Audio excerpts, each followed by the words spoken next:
The last 48 hours have been very interesting in the world of football. In the UEFA Champions League, the most interesting club competition in Europe and, of course, in the world. And we know that Real Madrid almost got knocked out after having a 3-goal lead against Juventus, a game that seemingly was supposed to be wrapped up.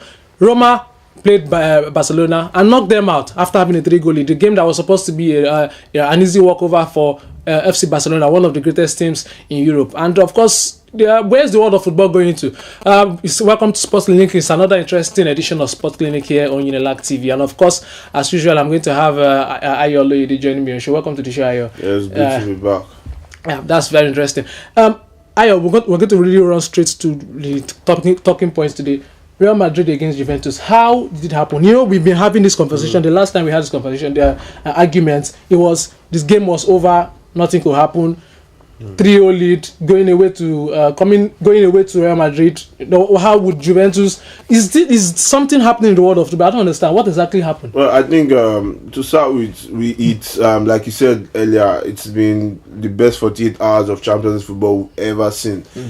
I mean, no, it was looking like what's going on. Like some people were even arguing, "I'm sure this is not match fixing. Like how would this happen?"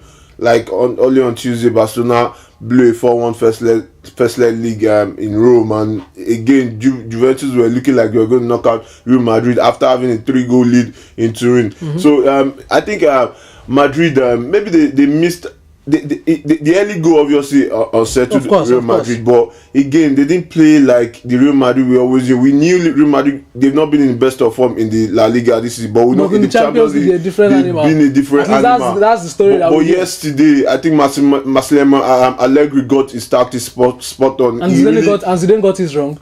It did. I mean, I think it panicked too early in the start of the second half. He took off Casemiro and brought in Asensio and Vasquez. There was no marker in the midfield again for Real Madrid. You could see that the likes of Khedira, Pjanic and Matuidi were strolling through the Madrid midfield because nobody was putting in. But when they were in the game, Madrid were. No, I agree with you that Casemiro did have the best of half, especially in the first half. Okay. But at 2-0 down, I thought Real Madrid were still in control of the tie because even if they had lost 2-0, they would still have qualified. I'm not sure Zidane should have panicked that early. Casemiro is very vital, and he also knew because when they went 3 goals down and Juventus were rampaging the Madrid defense. He had to make a very decisive substitution. He took off Modric and brought in Kovacic that could mark because he could see that nobody was. He probably wanted to go more direct. So I think Massimiliano Allegri, just like Zidane did in the first leg. Yes. I mean, did Zidane for tactics this time around, and Madrid need to count themselves extremely lucky. And Benatia, I mean, what was he thinking of? There's been a lot of argument about the penalty. Exactly, that's even what I wanted to ask you. That was the most controversial moment of the game. People were saying, people against the penalty are saying, okay, now we know why English referees are not going to be at the World Cup. Michael Oliver, of course, was a man in the center, and was that the penalty? Yes, it was.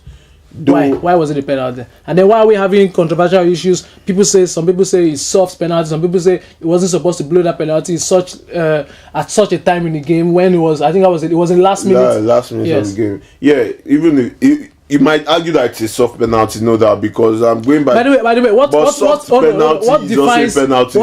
a soft penalty? There are rules in the game, and then when you contravene those rules, I understand that fact. Yeah. But there are some penalties you would see, and you know it's a stonewall penalty. Yeah, like the tackle of Ashinyong against Aguero, that was a stonewall penalty that wasn't given. That yesterday's penalty, if it wasn't given, there wouldn't have been a scandal. Why not?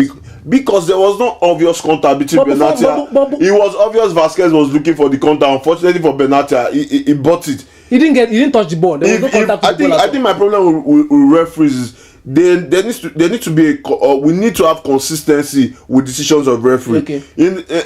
At the point in the first half, Benatia, obstructed Ronaldo. Like there was obviously a hand on the chest. It wasn't given. But the same, if the referee deemed that contact not to be hard enough for him to give a penalty, then how come the contact from Benatia on Vasquez in the last minute of the game was given as a penalty? So did the reputation of Madrid in Champions League, did it play a part in Michael Oliver giving that decision? I mean, it's possible. What are we talking about? Madrid is the most successful team in the history of European football, perhaps the biggest club side in the world. Yes. Playing at the Bernabeu, knowing if Madrid gets knocked out, it's going to be.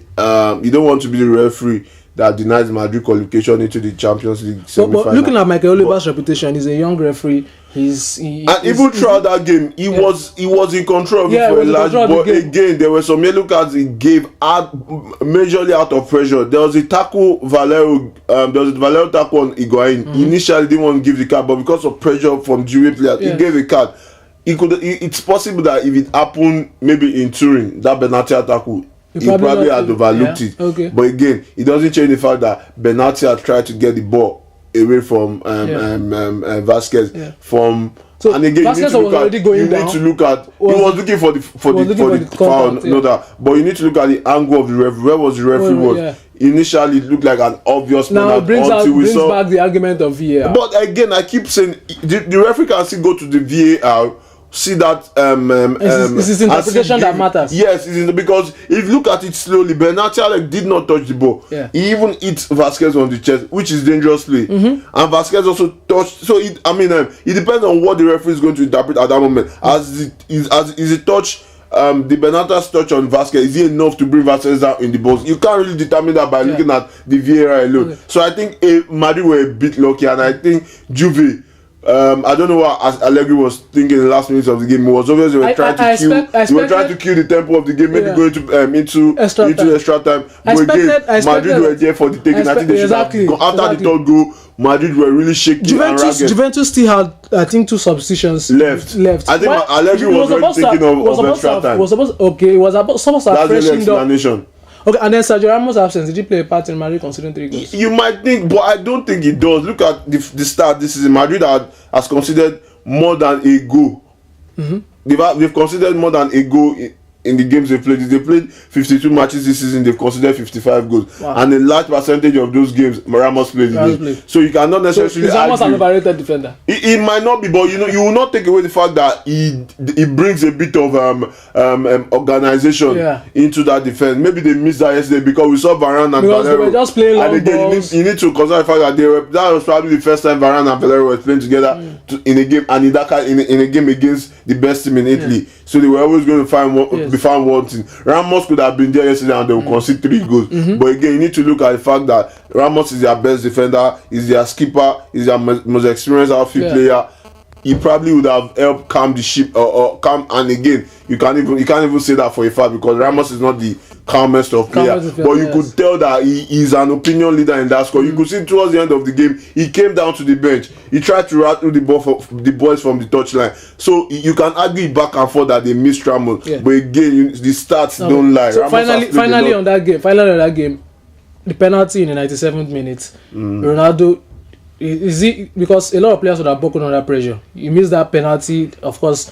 There will be more pressure on the team to qualify, being 3 goals down. So does it increase Ronaldo's status as one of the greatest players in the world? Of course. Look at that penalty. That penalty was unsafe. In fact, if it was even people were saying maybe before, nothing before. I think it shows how mentally strong Ronaldo is. I mean, in the 2006-2007 season, coming from the World Cup in Germany, Ronaldo was the most hated player in English football because of what he did to Weronia and England at the World Cup. But in every stadium where he played in the Premier League, he was being jeered, even at Old Trafford. And that was the turning point of his career. That was when he took his game to another level. So it showed, and even this season, 4-1 Ballon d'Or, Messi, any other player would have given up that, I've lost out to my greatest rival. But he came back and he started at 5-5. So he's mentally strong. Mental strength, Ronaldo versus Messi. I think, of course, Ronaldo will not retire after missing a penalty in a Copa America final. People are expecting that Messi is supposed to retire from club football. I think Ronaldo for me is like the Kobe Bryant of. Speaking of retirement, Buffon. This is obviously going to be last Champions League game. When the way Buffon left, because he of course was sent off, reminds me of Zidane. Remember 2006 World Cup. Had beaten Materazzi and he was sent off. Of course, arguments are that people will not remember a lot about the red card, but of course it wasn't very ceremonious, was it? He wasn't, but again, he only showed he was human. People have said it shouldn't have been sent off, but again, if you try to, I remember the game Arsenal versus Man United when the Maria did the same thing, pushed the referee. Yeah. You get say even the beginning of the season when Ronaldo pushed the referee, he was sent off. So unfortunately, it's sad that he ended that way for today. But we've seen perhaps but we've seen perhaps the greatest one of the greatest players of all time also had to end in that kind of way. So it doesn't change what he has done in his career. Does he deserve the Champions League before? A lot of players deserve Champions League. They win. Ronaldo de Lima did not win the Champions League. So before we not it doesn't take away from the fact that he's a great.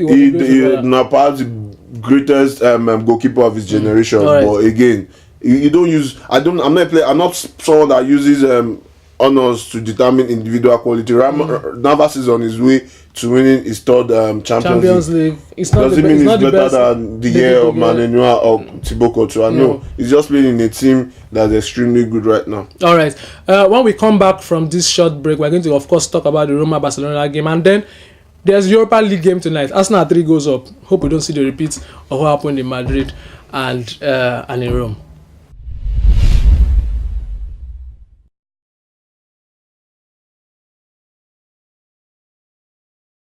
It's still Sports Clinic here on Unilag TV, and of course I still got Ayoluide on the show. Of course, let's quickly run through the Barcelona-Roma game. Not too much analysis, just briefly, and then before we talk about the Europa League fixtures for today. Roma, what would you say about that game? 4-1 up, having Messi, one of the greatest teams in Europe. That's the greatest upset I've seen in the Champions League. No, not as great as PSG Barcelona last year. No, it is. You know why? Why it is? Because you could say if there's any team that can pull up that kind of comeback, Barcelona is one of those teams. Yeah, but you won't say. I think I'm going to say it's the greatest since I've seen since it. I can't remember the season in particular, and I think 03-04 when Deportivo La Corona turned around a 4-1 deficit to defeat AC Milan 4-0 in Spain. I think nobody saw it coming. Nobody saw it coming. We didn't even think Roma could stop Barcelona from scoring. Talk less of, Barcelona, they've only lost once this season. They're unbeaten in the league. They've only lost once in all competition this season, and it was mission impossible that became possible in Rome. Nobody, it's till now, it still baffles me, the way they nullified the Messi Suarez threat. And I think again there's something I want to pick out from that game. A comparison between Arsenal and Barcelona. Arsenal play the same style with Barcelona. Is there something about mental strength about teams that play tiki-taka? I don't understand. Man City too. No, remember that? See, the truth because at 2-0, I expected that Barcelona either go out to score or defend what you have. I think I'll blame again. So those are the kind of games that I want from the bench. At 2-0, I think Valverde's reaction was a bit poor. Valverde has shown this season that he's the most reactionary manager in Spain. Reactionary rather. He has shown against Sevilla when Barcelona was almost going to lose their unbeaten run. He made substitutions that changed the game. There was a certain Dembele on the bench. The amount of money you spent on that kind of player, those are the kind of games you want them to show. I think he brought Dembele in a bit too late. Roma were going all out for the third goal. Barcelona could have killed them on the counter with Dembele, Suarez, Messi pushing forward. So I think it was a bit naive. Maybe the fear of failure cost him the game. But again, don't take anything away from Roma. And then what a goal from Manolas at 83 minutes. I think it deserved. It was over the 2 legs. I think Manolas was the best Roma player. Defensively, he was a monster. He scored an own goal. He scored an own goal, on another day, imagine the 2 players that scored an own goal, De Rossi and Manolas. It showed that Roma team they have great mental strength, and because stranger things have happened. When Porto won it in 2004, nobody thought they would do it. So, but I'll be surprised if they do, because a team like Madrid is still in the tournament. You need to call what we saw in Madrid yesterday, the Madrid Juventus game. With the teams remaining in the competition. Madrid, do you think Madrid can? It's not. I think based on if you are going to look at it from the form of the quarterfinal going into semi-final, I think we won't pick Liverpool, because Liverpool made the toughest or the most balanced game on paper look one-sided. Going into the quarterfinal, the Liverpool-Man City game was like the toughest game to call. You could easily say Madrid was going to beat Juve. You could easily say Bayern would beat Sevilla, and Roma would could even beat Sevilla at home. I mean, show that this season's Champions League there will be a lot of unpredictable results. Yes. But again, I would be very, very sure if Roma make it past the semi-final, because if they get either Bayern, the draws will happen on Friday. If they get either Bayern or Madrid, do they have enough in their tank to produce that kind of? If they go 4-1 down against a team like Bayern Munich, will Bayern Munich blow? I mean, Madrid have shown that they can blow it, but Bayern Munich, like, and Bayern Munich, a lot of people are not putting a lot of attention, giving them a lot of attention, so they could from the back quickly sneak, get the final. But Madrid still remains the favorite for me on paper. Okay, quickly to the Europa League. Of course, we know that Arsenal have a 4-1 lead over CSKA Moscow. Another 3-goal lead. I hope they've learned their lesson. Yeah, we hope so. And then going to Moscow. The weather. And then of course we know that the fans are a bit volatile. Of course, Arsenal has experience. They've been to Belgrade, where the fans, and they've been to Olympiacos, where they remember the game where they needed to win by 2 goals or 3 goals. When Giroud and exactly. So I think they have that. Of course, the team has that experience, but know that Arsenal, they have the quality to win in any stadium in Europe, even in the Champions League. But again, we've seen over time that Arsenal can choke, especially balance between the defense and attack. Yeah, they can choke. And looking at the pattern of this week's European games. You would not say Arsenal is home and dry yet. But again, I think CSKA Moscow will only try. I think Arsenal they've done enough to make it. There are other games in the Europa League. Lazio have a 4-2 lead over Salzburg. I think Salzburg have been somewhat of a surprise. Nobody's giving them too much of a chance. I mean, looking at the league where they come from. But they've always known to be a very attacking team. Having a 2-goal lead over Lazio, two away goals. Do you think Lazio Salzburg stand a chance? Defensively, I think Salzburg have been found wanting a lot this season. That Lazio attack with Ciro Immobile, I don't think they will not get an away goal. They will score. If Salzburg scores the first goal, that's going to be under serious pressure. Of course, but again, you need to shut out that Lazio attack too. Yeah. They've been very, very good all season, even in the Serie A. And then of course, favourites of the competition, Atletico Madrid, going away to Sporting Lisbon. I think that game is a dead rubber. Yeah, well, we said that about Real Madrid. And I'm very sure Atletico Madrid will not bottle a 2-goal lead. They are the most defensively disciplined team in Europe, and it will be a huge surprise if Sporting turn around. And then of course the most balanced game, like you always say, Marseille and Leipzig. You think the game is very open? Yeah, it's very open. One goal lead, and Marseille have shown this season that especially at home, it's almost a fortress. Going forward, they are a beauty to watch. So I think it's going to be the most interesting game, because again, the good thing for Leipzig is that Marseille did not get an away goal, so Marseille has to score today to even try. Marseille has to score first. If they can stop Marseille from scoring, they've qualified. You know, I mean, if Marseille had gotten an away goal, you'll be saying maybe. But with the way the game is right now, I think Leipzig still remain the favorite, because they've shown that they're a typical German team.